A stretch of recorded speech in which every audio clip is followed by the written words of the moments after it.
అధికారంతో అంటున్నాడు ఈ అబ్బాయి. ఇప్పుడు ఎవరో సురేంద్ర మోజెస్ అనే ఆయన 2018లో జన్మపాపం కిరణ్ పాల్ గారితో జరిగిన బిట్టి కట్ చేసి పెట్టాడట. ఎవరిది? యేసుక్రీస్తు రక్తం ఆదంలో రక్తం కాదని ఒప్పుకుంటారా? అంటే ఆదం అనే ముద్దలో నుంచి యేసుక్రీస్తు వారి యొక్క శరీరం కూడా వచ్చిందా? 100%. దానికి రెఫరెన్స్ ఇస్తున్నాను. ఆయన రక్తమే వచ్చింది. ఆదాం రక్తమే యేసులో ఉందనడానికి నేను రెఫరెన్స్ ఇస్తున్నాను, రాసుకో. లేదు అంటే నాకు రెఫరెన్స్ రైట్. సర్పబీజమున మిడనాగు పుట్టిందో దాని ఫలం ఎగురు సర్పం అని మొన్నటిదాకా తల్లి సర్పం ముసలు కొట్టింది. ఇప్పుడు ఆ తల్లి సర్పం ముసలైంది. ఇప్పుడు పిల్ల సర్పాలు బయలుదేరినాయి. దేవునికి స్తోత్రం. ఈ పిల్ల సర్పాలు బయలుదేరి తల్లి సర్పాన్ని మించిపోయినాయి. మనుషులందరి పాపముల కొరకు ఒక మనిషిని బలి చేస్తే పోతుంది కదా, దేవుడే వచ్చి దైవరక్తం ఎందుకు చిందించాలి అనేది ఒక ప్రశ్న. ఇప్పుడు దీని మీద కూడా పెద్ద వాదన జరుగుతుంది బయట. యేసులో ఉన్న రక్తం మానవ రక్తమా, దైవ రక్తమా, అసలు ఏ రక్తము అని. దేవునికి స్తోత్రం. ఒక చిన్న విషయం హెబ్రీ పత్రికలో రాయబడి ఉందండి. హెబ్రీ పత్రిక 2వ అధ్యాయము 14వ వచనం చూడండి ఒకసారి. హెబ్రీ పత్రిక 2:14. కాబట్టి ఆ పిల్లలు రక్త మాంసములు గలవారైనందున ఆ ప్రకారమే మరణము యొక్క బలము గలవానిని, అనగా అపవాదిని మరణము ద్వారా నశింపజేయుటకు జీవితకాలం అంతయు మరణ భయము చేత దాస్యమునకు లోబడిన వారిని విడిపించుటకును ఆయన కూడా రక్త మాంసములలో పాలివాడాయను. ఆయన కూడా రక్త మాంసములలో పాలివాడాయను. అర్థమైందా? రక్త మాంసాల దేహములు కలిగిన మానవులు చేసిన పాతకాలను బట్టి వాళ్ళందరూ పాపములో బందీలైపోయారు, సాతాను యొక్క ఏలుబడి కింద ఉన్నారు. ఇప్పుడు వాళ్ళందరినీ విడిపించాలంటే ఆయన కూడా భూమి మీదికి నరావతారిగా వచ్చి రక్త మాంసాల దేహమును ధరించుకోవాల్సి వచ్చింది. అయితే ఇక్కడ రక్తం విషయానికి వచ్చేటప్పటికి యేసు కలిగి ఉన్న రక్తము దైవ రక్తమా లేకపోతే మనుష్య రక్తమా? అంటే మనుష్య రక్తం అంటే ఆదాము సంబంధిత రక్తమా? ఏ రక్తము యేసు కలిగి ఉన్నదనేది ఒక ప్రశ్న. దానికి సమాధానం అపోస్తలుల కార్యములు 20 అధ్యాయము 28వ వచనం ఒకసారి చూడండి. దేవుడు తన స్వరక్తమిచ్చి సంపాదించిన తన సంఘమును అక్కడ సంఘమును సంపాదించాడట రక్తం ఇచ్చి. అక్కడ ఏ రక్తం అని రాసుంది? దేవుడు తన స్వరక్తం ఇచ్చి. దేవునికి స్తోత్రం కలుగును గాక. బాగా వినాలి ప్రియులారా. దేవుడు తన సొంత రక్తం ఇచ్చాడట. ఇప్పుడు ఒక చిన్న మాట, ఎందుకు మానవ రక్తం ఎందుకు సరిపోదు? దేవుని రక్తం ఎందుకు అవసరమైంది? అసలు నిజంగా దేవుడికి రక్తమాంసాల శరీరం ఉందా? యోహాను సువార్త 4వ అధ్యాయం 24వ వచనంలో అసలు దేవుడు ఏమై ఉన్నాడని చెప్పింది. యోహాను సువార్త 4వ అధ్యాయం 24వ వచనంలో దేవుడు ఆత్మ గనుక, చూడండి, దేవుడు ఆత్మ గనుక ఆయనను ఆరాధించువారు ఆత్మతోను సత్యముతోను ఆరాధింపవలెను అని స్పష్టంగా చెప్పింది. అసలు దేవుడు ఏమై ఉన్నాడు? ఆయన ఆత్మయి ఉన్నాడు.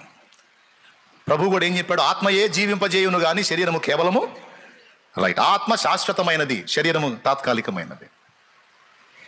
దేవుడు ఏమై ఉన్నాడు? ఆత్మయి ఉన్నాడు.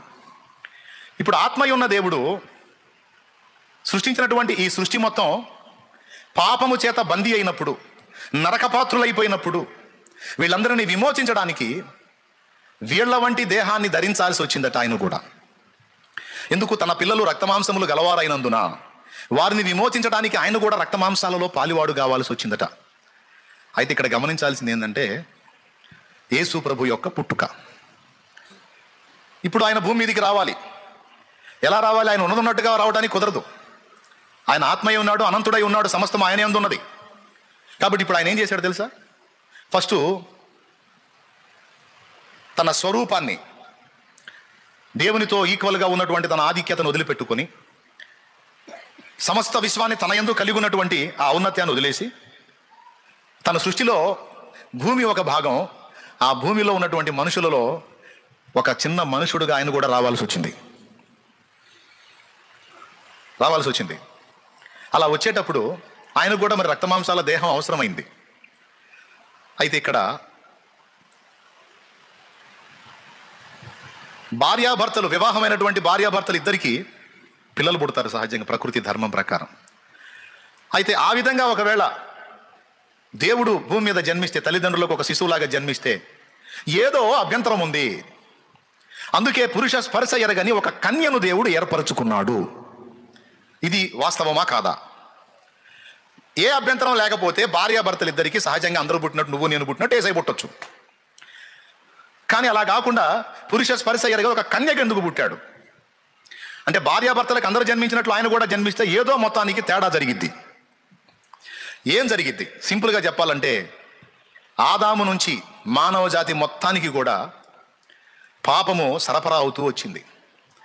హాస్పిటల్కి మనం పోయినప్పుడు ఏదన్నా రోగాన్ని గురించి మనల్ని వాకప్ చేసేటప్పుడు డాక్టర్లు అడిగేటప్పుడు మీ వంశంలో ఎవరికైనా ఉందా అని అడుగుతారు. మచ్చలు వచ్చినాయండి అని పోయావనుకో, ఆ మచ్చలు చెక్ చేసి మీ వంశంలో ఎవరికైనా ఉందా అని అడుగుతారా అడగరా? నాకేందో ఈ మధ్య ఏందో ఆయాసంగా ఉంటుందండి, 4 అడుగులు ఎత్తే రొప్పు వస్తుంది అని పోయావనుకో, ఆయన నెమ్ము లక్షణాలు కనపడుతున్నాయి, మీ వంశంలో ఎవరికన్నా ఉందా అని అడుగుతారు. చాలా వరకు సీనియర్ డాక్టర్స్ ఇప్పుడు వాళ్ళు అడగట్లేదు కానీ ఓల్డ్ డాక్టర్లు అందరూ కూడా ఖచ్చితంగా అది అడుగుతారు. హోమియో వైద్యానికి పోతే ఖచ్చితంగా అడుగుతారు, ఏకదం ఒక నోట్సే పెట్టుకుంటారు. హోమియోలు అయితే మొత్తం నీ టోటల్ ఫీలింగ్స్తో సహా రాస్తారు వాళ్ళు.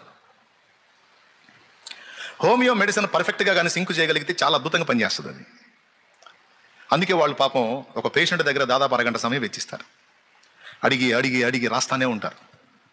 అలోపతి వైద్యం అట్లా కాదు, ఫస్ట్ నీకు సమస్యలు చెప్పగానే ముందు టెస్టులు రాస్తాడు. ఓ నీ సోదంతా నాకెందుకు కానీ టెస్టులు చేస్తే నీ చరిత్ర అంతా బయటపడేది పో అని పంపిస్తాడు.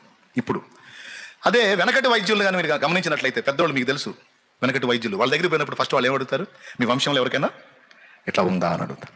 అంటే తాతల తండ్రుల నుంచి రోగము సంక్రమించినట్లు, అధికారికంగా ఆస్తి సంక్రమించినట్టు మనకు ఒకటి సంక్రమించింది, దరిద్రం, పాపం సంక్రమించింది. ఎవరి నుంచి సంప్రాప్తమైంది? ఆదాము నుండి అనేకులమైన మనము పాపులుగా చేయబడ్డాం. ఒకని నుండి అనేకులు పాపులుగా ఎలాగూ చేయబడితిరో అలాగున్న ఒకని నీతివంతమైన రక్తమును బట్టి అనేక మంది నీతిమంతులుగా తీర్చబడతారని లేఖన సత్యం చెప్తుంది. అంట మానవ రక్తం ఉందంట, క్రియలో పరిశుద్ధుడంట. ఇప్పుడు బుర్రకు దూసినట్టు వాళ్ళు చెప్పుకుంటా ఉన్నారు. మా నాన్న చెప్పేవాడు, నక్కను చూసినట్టు వేటగాడారా అని. ఇట్లా ప్రతి ఒక్కడు మళ్ళీ వీళ్ళని ఫాలో అయ్యేవాళ్ళు అనేక మంది. సరే ఇప్పుడు కర్మవాడు మొయ్యాలే. సత్యమును నమ్మక దుర్నీతి యందు అభిలాష గల వారందరూ శిక్షావిధి పొందినట్లు అబద్ధమును నమ్మునట్లు మోసము చేయు శక్తిని దేవుడు వారికి పంపుతున్నాడని తెసలోనిక 2:11 ఎంత సత్యం బా నెరవేరుతుంది ఈరోజు అది. సత్యమును నమ్మక దుర్నీతి యందు అభిలాష గల వారందరూ శిక్షావిధి పొందినట్లు అబద్ధమును నమ్మునట్లు మోసము చేయు శక్తిని దేవుడు వారికి పంపుచున్నాడు. ఈ సరుకంతా ఇప్పుడు ఈ అబద్ధాల సరుకంతా లైన్లోకి వచ్చి ఈ సరుకంతా హడావుడి చేస్తుందంటే ఈ సరుకుకి సంబంధించిన సరుకంతా డివైడ్ కావాలి. మరి అబద్ధాన్ని నమ్మే రకాలంతా ఒక కొలిక్కి రావాలి, సత్యాన్ని ప్రేమించే వాళ్ళంతా ఒక కొలిక్కి చేరాలి. దేవుడే పూనుకొని జరిగిస్తున్న పని ఇది. అయితే మీరు నన్ను వెంబడిస్తున్న బిడ్డలు కనుక మీకు మళ్ళా చెప్తున్నా, ఇంకొక నిరూపణ కూడా మీకు చెప్తా. యేసు ప్రభు బ్లడ్లో ఆదాము సంబంధిత రక్తం ఉంటే ఆదాము నుండి సంక్రమించినటువంటి పాపము యేసులో ఉంటుంది. అయితే అయినా ఆయన పాపము లేనివాడుగా, పాపం చేయనివాడుగా ఉండి పరిశుద్ధుడిగా పవిత్రుడిగా ఉన్నాడు కనుక ఆయన రక్తం ఆమోదించబడింది అని అంటారేమో. క్రియలో పవిత్రుడిగా ఉన్నందున ఆయన రక్తం ఆమోదించబడింది అని అంటారేమో. దానికి ఒక మాట చెప్తా. అట్లయితే దానికి దేవుడే మహిమను వదిలిపెట్టి భూమి మీదకి రావాల్సిన అవసరంలా.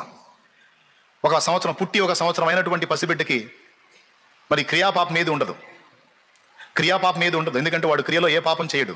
శుభ్రంగా దేవుడేదో తన ప్రియకుమారుని భూమి మీదకి పంపించి ఆ మహిమను వదిలిపెట్టి ఇంత కథ చేయకపోతే అందరికీ బదులు 1 సంవత్సరం లోపు బిడ్డను ఆయనే పంపించి భూమి మీదకి, లేదా ఉన్న బిడ్డలో 1 సంవత్సరం లోపు బిడ్డని బలిగా అర్పిస్తే సరిపోయింది. మరి అది చేశాడా దేవుడు? ఎందుకని 1 సంవత్సరంలో బిడ్డ క్రియాపాపం ఉండదు, సంవత్సరంలో బిడ్డకి ఆ బిడ్డను ఎందుకని దేవుడు బలి చేయలేదు? ఎందుకంటే క్రియాపాపం చేయనప్పటికీ నీ వాణిలో కూడా ఆదాము సంబంధిత రక్తము దాని తాలూకు పాపం ఉంది కాబట్టి ఆ పని దేవుడు చేయలే. ఏమైనా అర్థమైందని నేను చెప్పింది మీకు? కాలేదని నా నమ్మకం. అయితే చేతులు ఎత్తండి. యేసు ప్రభు క్రియలోనే పరిశుద్ధుడు కాదు, ఆయన రక్తము కూడా పరిశుద్ధమైనది, పరిశుద్ధమైనది, పరిశుద్ధమైనది, పవిత్రమైనది, నిర్దోషమైనది, నిష్కలంకమైనది. ఫైనల్ గా చెప్పాలంటే అది దేవుని రక్తం. దేవుని రక్తం, దేవుని రక్తం. దేవుడే రక్తాన్ని చిందించి ఇంత చేశాడు కనుకనే ఇంత గట్టిగా చెప్పాడు, మొత్తానికి పోయి చెప్పండి రా శుభవార్త అని. మొత్తానికి పోయి చెప్పండి రా, అందరి పాపాలకు ఉచితంగా రక్షణ ప్రసాదించానని చెప్పండి. కేవలం విశ్వసించుట ద్వారా, నమ్మి బాప్తిస్మం పొంది పాపములు కడిగి వేసుకున్న ద్వారా బయటపడతారని చెప్పండి. చెప్పండి, శుభవార్త చెప్పండి. లేకపోతే రాబోతున్న ఉగ్రతను తప్పించుకోలేరు, శిక్షణ తప్పించుకోలేరు. హెచ్చరిక చేయండి అని చెప్పాడు. ఇదే శుభవార్త. మన పాపములకు వెల చెల్లించబడింది. మన దోషములకు వెల చెల్లించబడింది. ఇక మన పాపముల నిమిత్తము మనం ఏమీ చేయని నిమిత్తం లేకుండా ఆయనే సమస్తము జరిగించాడు. ఎంత శుభవార్త ఇది!